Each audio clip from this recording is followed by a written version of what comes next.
Hej! Välkommen till min kanal. Jag heter Elin och jobbar som trädgårdsdesigner. Och på den här kanalen delar jag trädgårdsdesigntips, trädgårdsskötseltips och en del inredning och vloggar. Glöm inte att prenumerera så att du inte missar när jag uppdaterar.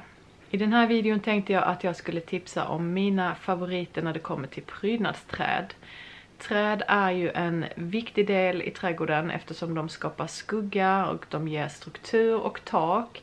De är också väldigt viktiga för fåglar och insekter, så att planera in för träd i trädgården är väldigt viktigt. Träd tar ju också väldigt lång tid på sig att växa, så var väldigt försiktig innan du plockar ner träd i din trädgård. Fundera gärna en extra gång innan du plockar ner någonting, eftersom det tar kanske 20 år innan ett träd är fullväxt. Nummer 1 på min lista är klotrobinian. Ett vackert prydnadsträd med en naturligt rund krona. Finns i olika stamhöjd, det vill säga du köper ett toppympat träd. Då väljer du stamhöjden redan när du köper trädet så att du vet att det kommer landa på den höjden. Då kan du välja allt ifrån 1,50 upp till 2,5 meter ungefär. Och sen kommer kronan uppe på. Klotrobinian är som sagt vackert klotformad, den har vackert gröna blad, den är väldigt enkel att sköta, trivs på de flesta ställen utom där det är som allra blåsigast och är väldigt vacker att ha 3 stycken i rad, till exempel längs med en uppfart eller en häck. Nummer 2 på listan är silverpäron, som även kallas för Nordens olivträd eftersom de är ganska lika olivträd, framförallt när de börjar bli lite äldre. Silverpäronet har varit omåttligt populärt de senaste åren och faktiskt varit slutsålt i många plantskolor under sommarna de senaste säsongerna. Och man kan förstå varför, för det är ett ganska lättplacerat och lättodlat träd som klarar full sol och torka jättebra. Det är vackert, det ser som sagt ut som ett olivträd och ja, passar i de flesta trädgårdar, både moderna och lite mer romantiska.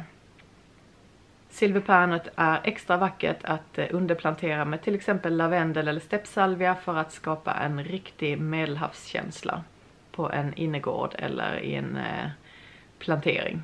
Man kan välja att beskära det, formklippa det eller låta ha det friväxande och då blir det en ganska rufsig krona, vilket jag tycker kan vara ganska charmigt. Men smaken är som baken och det går som sagt att forma det lite mer runt också om man vill. Nästa träd på listan är Carmencita-rönnen, som kanske är mitt absoluta favoritträd. Eller, ja, nej, jag har jättesvårt att välja faktiskt. Jag älskar träd. Carmencita-rönnen är nämligen vacker hela året. Den börjar på våren med gröna blad och vita blomklasar. Sen är den vackert grön hela sommaren och har en fin samlad krona. Sen på hösten får den en helt magisk höstfärg och när löven har ramlat av så har den röda bär som fåglarna äter upp. Den är som sagt vacker hela året och också ett anspråkslöst träd som passar på de flesta jordar. Carmencita-rönnen finns också som toppympad, det vill säga du väljer stamhöjd från början. Tänk på att inte välja ett för lågt träd och framförallt lite beroende på var du placerar det. Om du ska ha ett träd till exempel där du ska köra bil under så är det ju fiffigt om inte grenarna så småningom hänger ner liksom och blir ett problem. Så ta hellre i och välj ett högre träd från början än ett lägre. Nästa träd på listan är japanskt prydnadskörsbär och sorten som heter Accolade. Det finns flera olika sorters prydnadskörsbär och ni har säkert sett blomningen i Kungsträdgården i Stockholm på våren som är helt magisk. Det blir som ett rosa tak att gå under när alla träden blommar. Och det är faktiskt ett accolade som de har planterat där. Eller inte ett utan 1 miljard. Så det är mitt tips. Prydnadskörsbär är fantastiskt vackra, blommar tidigt på barkvist som en av de första blommande träden i trädgården. Och har sedan en vacker grön krona resten av året och oftast en magisk höstfärg i gult eller orange rött. De finns i flera olika sorter med hängande grenar eller mer upprättväxande krona. Det finns enkla blommor och det finns fyllda blommor, så att det är bara att gå loss och välja det som man själv gillar bäst.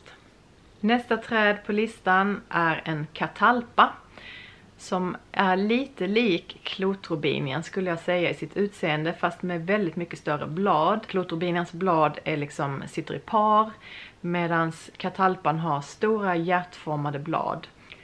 Katalpan har en naturligt rund krona och en lite arkitektonisk form, vilket gör att den är väldigt vacker att ha längs med en allé till exempel, eller till ett modernare hus. Väldigt fin att plantera flera i rad, precis som klotrobinian. Nästa träd på listan är japansk lönn, som är några av mina favoriter. De trivs i ett lite skyddat läge, gärna lite halvskugga i lite surare jord.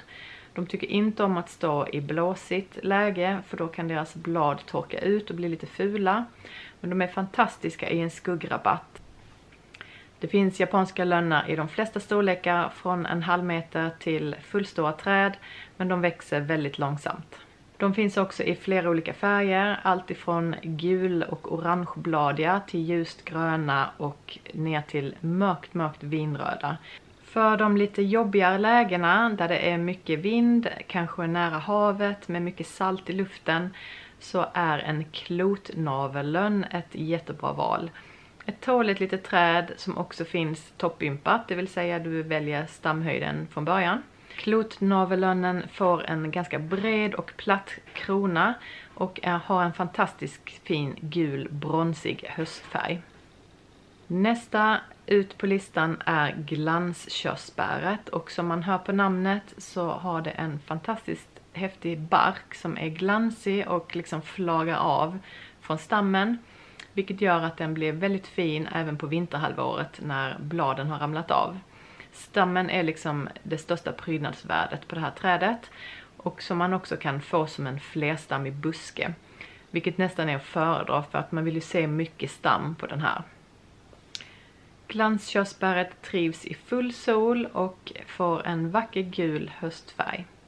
När vi ändå pratar vackert vintervärde och vacker bark, så är nästa på listan kopparlönnen, som också är ett vackert träd med en kopparglänsande bark. Det växer ganska långsamt och vill stå hyfsat skyddat. Slutlig höjd är ungefär 5-7 meter, vilket gör att den passar i de flesta trädgårdar. Sist ut på listan är ett prydnadsäppelträd, en prydnadsapel som heter Malus everest. Ett vackert litet prydnadsträd som blommar med vita äppelblommor på våren, vackert grönt på sommaren, och som på hösten får 2 cm stora orangeröda frukter i klasar som fåglarna älskar och som är fantastiskt fina att använda i kransar och annat.